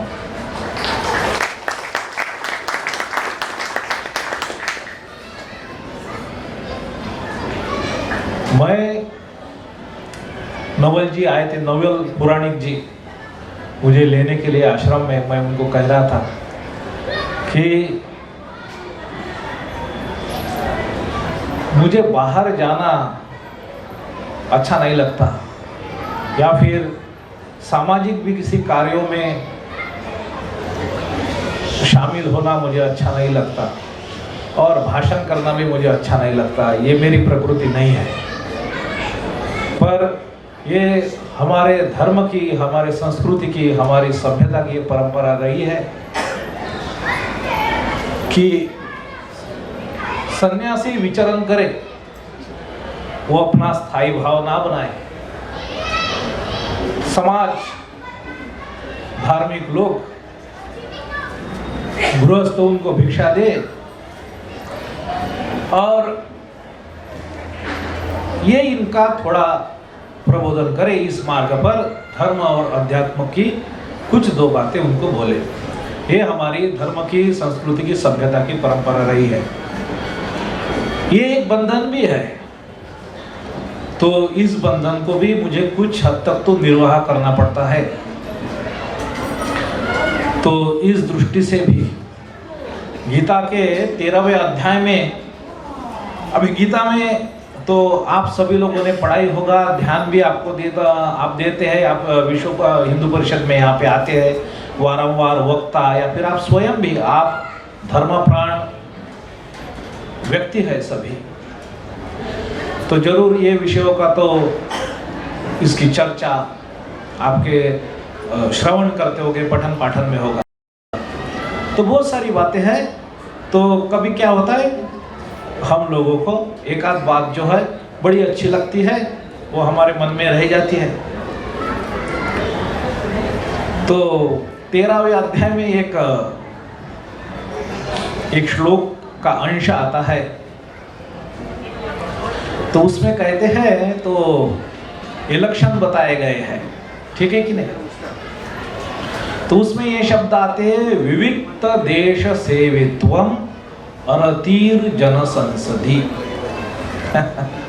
तो ये बात मेरे को बहुत अच्छे तरह से पसंद आ गई है। मेरे को लगा कि नहीं, ये बात ठीक है। तो ज्ञानी का या साधु का इस तरह से लक्षण का कहा गया है कि विविक्त मतलब विवेक से चुना गया, या फिर इससे तात्पर्य ऐसा निकलता है कि जहाँ पे ऐसी जगह पे जाओ, विविक्त देश कि जहाँ पे सर्व लोग जन समुदाय नहीं है, अरतीर जन संसदी, जन संसद जहाँ पे लोगों का समुदाय होता है, उसमें उसकी विरक्ति हो और रति हो, ऐसा लक्षण कहा गया है। तो मुझे लगा भाई ये तो ठीक है। तो ऐसा होने के पश्चात, पर ऐसा नहीं कि मैं पठन पाठन भी करता हूँ और बहुत सारी खबर भी रखता हूँ। मठ में होने से कारण काफ़ी सारे लोग विश्व हिंदू परिषद से लेकर विवेकानंद केंद्र से लेकर ये लोग मिलने के लिए भी आते हैं। और मैं भी खुद आजकल तो इंटरनेट के माध्यम से बड़ा मतलब ये हुआ रहा है, मैं इस मामले में बड़ा ये हूँ, है ना, बड़ी खबर रखता हूँ मैं कि किधर क्या हो रहा है नहीं हो रहा है। तो ये एक मुझे बुरी लत लगी हुई है, ऐसा समझो। और मैं इससे छुटकारा पाने की अभी मेरी मानसिकता है कि मैंने कहा कि बस करो अभी। ये बातें मैं आपको इसलिए कुछ कहना चाह रहा हूँ, ये भूमिका मैं इसलिए स्पष्ट करना चाह रहा हूँ। मैंने कहा था मैं आपको उपदेश नहीं करूँगा, पर कुछ बातें कहूँगा। उसमें से प्रथम बात मैं ये कहना चाहता हूँ, मैं इतनी सारी जानकारी, मैं खुद सन्यासी हूँ और अगर आपको अंदाज लगा सकते हैं तो ठीक है, मैं बोल रहा हूँ मैं 20 साल से भी ज़्यादा सन्यासी हूँ। मैं काफ़ी कम उम्र में सन्यासी बना। ईश्वर की अनंत कृपा है कि मुझे ये मौका, ये अवसर ईश्वर की कृपा से मुझे प्राप्त हुआ और ये जीवन बहुत धन्यतापूर्वक मेरा बीता है। इसके लिए मैं इतना ऋणी हूँ इस जीवन का, अपने माता पिता का जिन्होंने जन्म दिया, इस देश का, इस समाज का, इस धर्म का। मैं उसको शब्दों में कभी भी व्यक्त नहीं कर पाऊंगा। मैं ये कहना चाहता हूँ कि आप जो शब्द स्वामी विवेकानंद जी ने प्रयोग किए थे, हम सभी लोग बोलते हैं, ये बात सच है, ये बात इसमें धन्यता है। वो शब्द क्या है कि गर्व से कहो कि हम हिंदू हैं। ये बात खोखली नहीं है, ये बात केवल अभिमान की नहीं है, ये बात दूसरों को नीचा दिखाने के लिए नहीं है। इस बात में अपनी आप सत्यता है। हम धन्य हैं कि हमको मनुष्य योनि में जन्म मिला है। हम धन्य हैं कि हमको भारत देश में जन्म मिला है। और हम धन्य हैं कि हम हिंदू माँ पिता के घर में हमने जन्म पाया है। इस समाज का, इस धर्म का और इस धर्म के लिए, इसकी रक्षा के लिए, इसके संगोपन के लिए, इसको सहजने के लिए, इसको यहाँ तक लाने के लिए कितने महापुरुषों ने, महामानवों ने क्या त्याग, बलिदान, आत्मसमर्पण सब कुछ किया है। और इसके स्वरूप आज हम लोगों को ये भाग्य मिला है कि हम अपने आप को इस गौरवपूर्ण परंपरा का आधिकारिक उत्तरदायी मान सकते हैं। हम कह सकते हैं कि हम हिंदू हैं। ये अत्यंत धन्यता पूर्वक भाव है। इसमें आप अवश्य ही गर्व महसूस करें। इसमें कोई संकोच, इसमें कोई दो राय नहीं है। हमारा धर्म महान है और इसको आप समझने की अच्छे से व्यक्तिगत रूप से आप प्रयास करें। इसके लिए ये सभी संस्थान बहुत अच्छी तरह से आपके लिए मार्गदर्शक बनेंगे, इसमें मुझे कोई शंका नहीं। आप सभी लोग जो विश्व हिंदू परिषद से और संघ से और काफ़ी सारे ऐसे केंद्रों से जुड़े हुए हैं, आप सभी अच्छी राह पर चल रहे हैं। इसमें मुझे कोई संकोच नहीं, कोई संशय नहीं है। आप इसमें अपना विश्वास, अपनी धारणा स्थिर करें। आप जिस मार्ग से आप चल रहे हैं, इसमें आपकी श्रद्धा अटल हो, ये विश्वास आप रखें। सेवा का कार्य विश्व हिंदू परिषद कर रहा है और भी काफी सारे माध्यमों से आप ये धर्म की राह आप अपने जीवन में उसका प्रदीप जलाए हुए हैं। ये मुझे अत्यंत संतोषजनक प्रतीत होता है। मैं कभी किसी जगह पे जाता हूं ना, इतना मैं अपने जीवन में वैसे भी दिन के कार्यक्रम में बड़ा व्यस्त रहता हूं कि मैं 5 मिनट कहाँ किधर दूंगा, इतना उसका पूरा नापतोल रहता है। कोई मतलब विदाउट अपॉइंटमेंट मिलने के लिए आए तो मुझे असुविधा हो जाती है। इतना सब कुछ रहते हुए भी तो बाहर कहीं जाता हूँ तो मुझे एक किस्म से ऐसे छटपटाहट लगी रहती है कि कब ये टाइम पे ख़त्म होगा और कब मैं यहाँ से निकलूँगा, कि सब शेड्यूल पे है कि नहीं। पर जब मैं यहाँ आया, थोड़ा ट्रैफिक में भी 5-10 मिनट इधर हुआ, पर ना मुझे तभी और अभी यहाँ तक ये बारिश हुई या फिर हम लोगों को वहाँ से इधर आना पड़ा, स्थलांतरण करना पड़ा, साउंड वगैरह इसके अरेंजमेंट के लिए कुछ समय लगा। मुझे कभी भी एक बार मेरे मन में ऐसा नहीं आया कि कहीं देर हो रही है। मुझे कोई देर नहीं।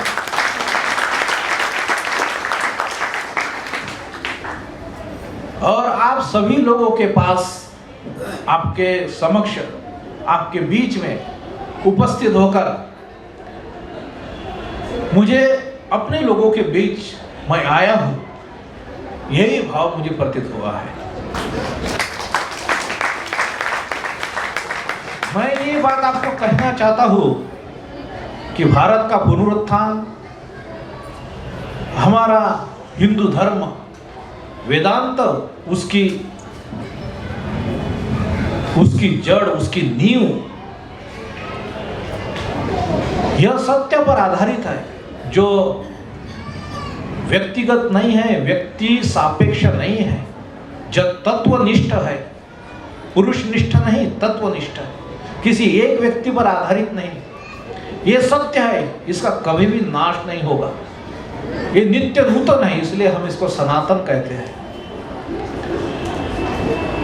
आप सभी के जीवन में आप इस राह पर हो, मुझे यहाँ धर्म में आपकी निष्ठा और आध्यात्म का संस्पर्श ये देखने को मिला है, ये आपके जीवन में है। आप इसको संजोइए, आप इसको आगे बढ़ाइए, आप ये ज्योत से ज्योत, हृदय से हृदय तक लेके जाइए। धर्म प्रसार का यही सर्वश्रेष्ठ माध्यम है कि हम अपने जीवन में धर्म का अनुभव प्राप्त करें और उससे किसी के जीवन में वो प्रकाश ज्योति हम लेके आए। हम धर्म प्राण बने, हम इसके तत्व, इसके आदर्श, इसके लक्ष्य को, इसके करीब हम पहुंचे, इसका अनुभव हमारे जीवन में शाश्वत जीवंत जाज्वल्य हो। हमको किसी के गले में ठूसना नहीं है, हमको जरूरत नहीं है, मुझे कोई डर नहीं है, कोई मेरे धर्म को कोई हानि नहीं पहुंचा सकता, कोई भय नहीं है, मुझे कोई भय नहीं। मुझे किसी की गुलामी करने की जरूरत नहीं है, मुझे कोई मेरे मन में शंका नहीं है।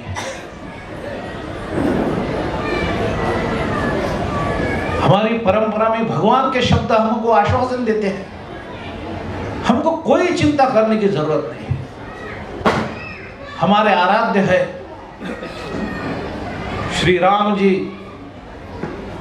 माता जानकी है, भगवान श्री कृष्ण है।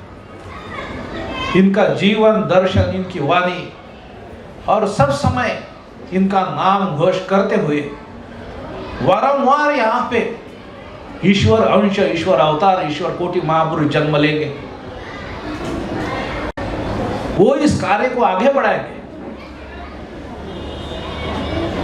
अगर यहाँ पे कई राग जमी हुए हैं, धूल जमी हुई, तो उसको फूक के झाड़ से फिर से इसको जाज्वल्यमान, दैदीप्यमान करके छोड़ेंगे। आप सभी लोग जो इस केंद्र के माध्यम से ये धर्म का प्रदीप आप जलाए हुए हैं, मैं आप सभी लोगों का पुनः प्रणाम करता हूं, आपको धन्यवाद देता हूं, साधुवाद देता हूं। ईश्वर यहाँ उपस्थित है, उसकी स्थिति, उसका आविर्भाव यहाँ पे है, आप इससे जुड़े हुए हैं। ये आपको क्रमशः आपके अध्यात्म के उच्च शिखर पर, मोक्ष की ओर अवश्य ही लेके जा रहा है। आपके हृदय में इस अध्यात्म का, धर्म का प्रदीप वो सतत जलाए रखे, यही मेरी ईश्वर के चरणों में प्रार्थना है। आप सभी का मंगल हो, सभी का कल्याण हो, आप सभी बलवान बने, आप सभी अपने आप में आत्मविश्वासी बने, दृढ़ निश्चयी बने।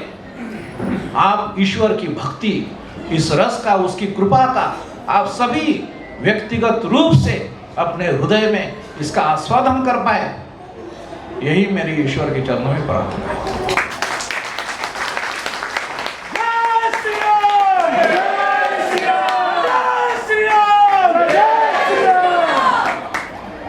मैं शिव कल्याण केंद्र के सह सचिव श्री मनोज जी अग्रवाल से निवेदन करती हूँ कि आभार प्रदर्शन करें। नमस्कार। शिव कल्याण केंद्र के 7वें वर्धापन दिन दिवस पर हम सभी का मार्गदर्शन करने के लिए अपना अमूल्य समय निकालकर पधारे स्वामी श्री देवकत्यानंद जी, आदरणीय बाबा सत्यनारायण जी मौर्य, डॉक्टर वासुदेव जी एवं श्री हुकुमचंद जी सावला के हमें हृदय की गहराइयों से आभारी हैं। आज के कार्यक्रम में पधारे सभी हितैषी बंधुवर्ग एवं कार्यकर्ताओं के आभारी हैं, जिनके तन मन धन सहयोग के बिना ये सेवा प्रकल्प चलाना संभव नहीं है। कार्यक्रम के पश्चात 12 मार्ता की आरती होगी। आप सभी से अनुरोध है कि भोजन प्रसाद ग्रहण करके ही प्रस्थान करें। धन्यवाद। मैं प्रीति जी और भावना जी से निवेदन करती हूँ कि वो भारत माता की आरती के लिए आगे आए। एक सूचना है, राष्ट्रदेव श्री राम जो अभी इस पुस्तक का विमोचन हुआ, यह पुस्तक 1 तारीख से या कल आ गई तो कल से यहाँ मिलेगी। मैंने बाबा को पूछा कितना शुल्क रखना है, तो बोले इसका शुल्क क्या है, जो ये पुस्तक पढ़ेगा और सेवा कार्य में लग जाएगा, यही इसका मूल्य है। तो कृपया पुस्तक पढ़ें और जैसा स्वामी जी ने बोला अपना जीवन मोक्ष की ओर लेके जाए और सेवा से जुड़े, ये ही पुस्तक का मूल्य रहेगा। बाबा बोला मूल्य हो गया तो सेवा नहीं हुई, इसलिए पुस्तक पढ़ें और राम के आदर्श जीवन के ऊपर अपने जीवन को लेके जाए, यही शुभकामना के साथ पुस्तक कल से यहाँ हनुमान टेकड़ी पे मिलेगा। अनुरोध करती हूँ कि आप भारत माता की आरती के लिए खड़े हो जाए। ओम जय भारत माता, ओ मैया जय भारत माता, जो जन तुमको ध्याता, जो जन तुमको ध्याता, सुख संपत्ति पाता। ओम जय माता, ऋषि मुनियों ने तेरी महिमा है गाई, ओ मैया महिमा है गाई। रिद्धि सिद्धि दे तुमने, रिद्धि सिद्धि दे तुमने, प्रभुता प्रगटाई। ओम जय माता, राम कृष्ण महावीर बुद्ध और नानक सुत तेरे, ओ मैया नानक सुत तेरे। वाल्मीकि रविदास संत सब, वाल्मीकि रविदास संत सब, गुण गाए तेरे। ओम जय भारत माता, यवन हो न शक आए, सबको संभाल लिया, ओ मैया सबको संभाल लिया। आक्रामक रिपुओं को, आक्रामक रिपुओं को तूने नष्ट किया। ओम जय भारत माता, हिंदू जाति सब मिलकर यह संकल्प करे, ओ मैया यह संकल्प करे। भक्ति भाव हो मन में, भक्ति भाव हो मन में, प्रेम प्रवाह बहे। ओ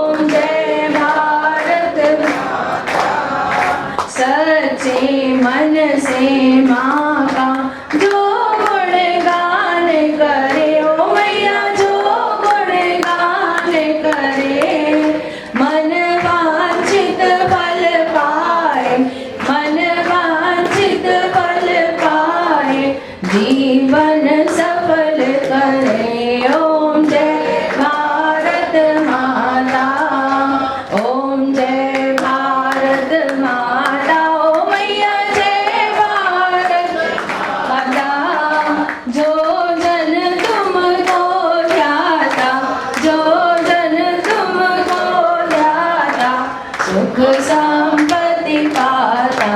ओम भारत माता।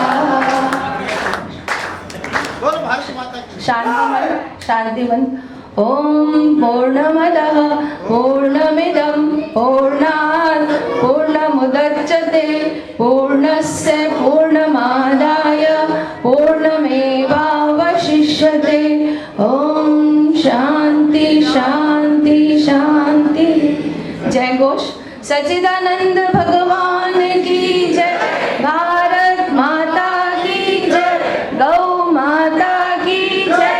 गंगा माता की जय। श्री राम जन्मभूमि की जय। श्री कृष्ण जन्मभूमि की जय। काशी विश्वनाथ की जय। पवन सुत हनुमान की जय। बोलो भाई सब संतों की जय। बोलो भाई सब भक्तों की जय। धर्म की जय हो, अधर्म का नाश हो, प्राणियों में सद्भावना हो, विश्व का कल्याण हो, गौवंश हत्या बंद हो, धर्मांतरण बंद हो, भारत अखंड हो। हर हर महादेव।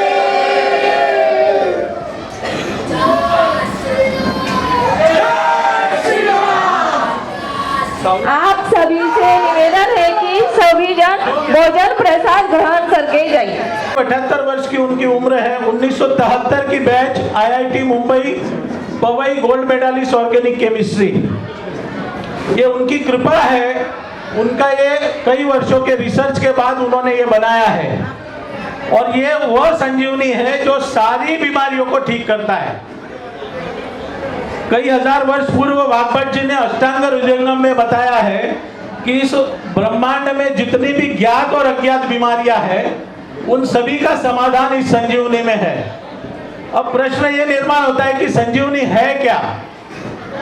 अपनी देसी गौ माता दिन में 13-14 लीटर गौमूत्र देती है और जो सुबह ब्रह्म मुहूर्त में 3-4 लीटर गौमूत्र पकड़ा जाता है उसको न्यूट्रलाइज करके इसको फ्लेवर्ड बनाया गया है। डॉक्टर राकेश चंद्र अग्रवाल जी का नेशनल और इंटरनेशनल पेटेंट है।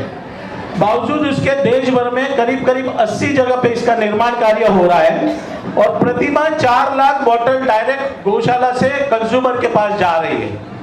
और विगत 2.5-3 वर्षों में मैंने जो अनुभव किया, तमाम प्रकार के कैंसर भी ठीक हुए हैं।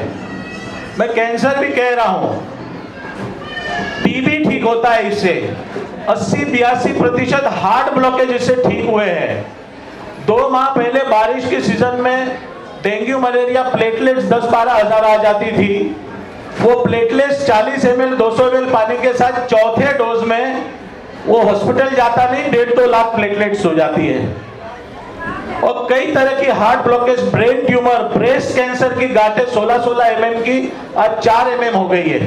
और मुंबई में मैं स्वयं 200 किडनी के पेशेंट को दे रहा हूं जो सप्ताह में 3 बार डायलिसिस करते थे, जो सप्ताह रोज के 3 बार इंसुलिन लेते थे। आज उनका डायलिसिस बिल्कुल बंद हो गया, उनकी किडनी काम करने लगी है। मेरा एक बनवासी जो किडनी जो लीवर कैंसर, लीवर से मर गया था दारू पी के, उसका भाई भी दारू से उसका लीवर खराब हो गया था। जिसको बदली करने की बारी आई थी, वहां के मेयर, जवाहर के मेयर ने मुझे, लतेश भाई ने कहा, बापू कुछ सहायता हो सकती है क्या।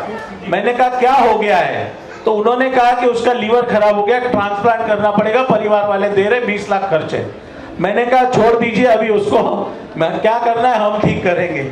और 7 महीने में उसका लीवर जो खराब हो गया था वो एक्टिवेट हो गया है। मैं कई समय से आना चाहता था संजय बाबू के यहाँ भी, और यहाँ अपने सारे पेशेंट्स आते हैं। पेशेंट्स के अतिरिक्त भी आप सभी लोग इसका उपयोग कर सकते हैं। ये केंद्र पे भी उपलब्ध हो जाएगा और अन्य स्थानों पे भी आगे चल के उपलब्ध होगा। इसका MRP 250 रुपया है, परंतु ये 100 रुपये में आधा लीटर का बोतल आपको प्राप्त होगा। और प्रायः स्वस्थ व्यक्ति 50 ml तक दिन में ले सकता है, भूखे पेट 200 ml पानी के साथ। जितना डाइल्यूट करके लेंगे इसको, विगत मेरा पूरा परिवार, हम सब भी ले रहे हैं, इसका अनुभव कर रहे हैं। और ये आधा लीटर की एक बोतल में इतना, इसमें 1500 एलिमेंट डॉक्टर राकेश चंद्र अग्रवाल जी ने इनोवेट किए है। और मजे की बात आपको बताता हूं कि 2 HIV पेशेंट भी ठीक किए हैं। एक मराठवाड़ा का 35 वर्ष का किसान जिसको CD+4 डिटेक्ट नहीं हो रहा है, और मैंने उससे निवेदन किया, एक रत्नागिरी का बच्चा है, और मैंने उसे निवेदन किया कि तुम एक बार मेरे लिए वापस मुंबई आओ और टेस्ट करा के जो टैबलेट आजीवन खानी वो भी बंद करो 3 महीना, और संजीवनी चालू रखो। 3 महीने के बाद हम देखेंगे टैबलेट की भी आवश्यकता बंद हो जाएगी। कितने डायबिटीज के पेशेंट इसके साथ हम 4 चीजें और देते हैं, गारंटी के साथ 3 महीने में डायबिटीज पूर्णतः खत्म हो जाती, इंसुलिन लेता होता बंद हो जाएगा। बस इतना ही मुझे सूचना देनी। इसकी विशेष जानकारी के लिए आप यहाँ भी संपर्क करेंगे, संजय बाबू को भी मैं बता दूंगा सारी बातें, और यहाँ उपलब्ध होगी। जोग सिंह बाबू को बोला था लेकिन चले गए वो, उनको बाद में विस्तार से बता दूंगा अभी पर ये यहाँ उपलब्ध होगी 2-3 दिन में, और आप अवश्य लीजिए। और यहाँ आने वाले पेशेंट तो इसका लाभ लेंगे, लेकिन आज वसई से लेकर के अंधेरी तक के किडनी के 200 पेशेंट विगत 4 माह से ले रहे हैं, और आने वाले दिनों में मैं बताऊंगा 2 महीने में कि उनका निरंतर डायलिसिस बंद हो गया है, और सभी प्रकार की बीमारियों में इसको बड़ा लाभ मिला है। तो आप सबसे प्रार्थना है, कोई ज्यादा शुल्क नहीं है इसका, इससे गौ माता को भी लाभ होगा, गौशाला वालों को भी लाभ होगा, और सबसे बड़ी बात है मनुष्य की बहुत बड़ी सेवा होगी। और धन्यवाद उन डॉक्टर राकेश चंद्र जी अग्रवाल जिन्होंने इसको खुशबूदार किया, अलग अलग फ्लेवर में है ये अभी मैं लाया हूँ। एक मैंगो फ्लेवर है, एक पाइनएप्पल फ्लेवर है, एक मिक्स फ्रूट फ्लेवर है, और जब मलेरिया चल रहा था तो मैंने चॉकलेट फ्लेवर भी बनवाया, जीरा फ्लेवर, तुलसी फ्लेवर, तमाम प्रकार के फ्लेवर है। आपको ऐसा लगेगा जैसे आप शरबत पी रहे हैं। गौमूत्र को न्यूट्रलाइज किया हुआ है, इसमें शुद्ध 96.69% गौमूत्र है। तो सभी इसका उपयोग करें और सभी सुखी हो जाए, संपन्न हो जाए। धन्यवाद। जय श्री राम।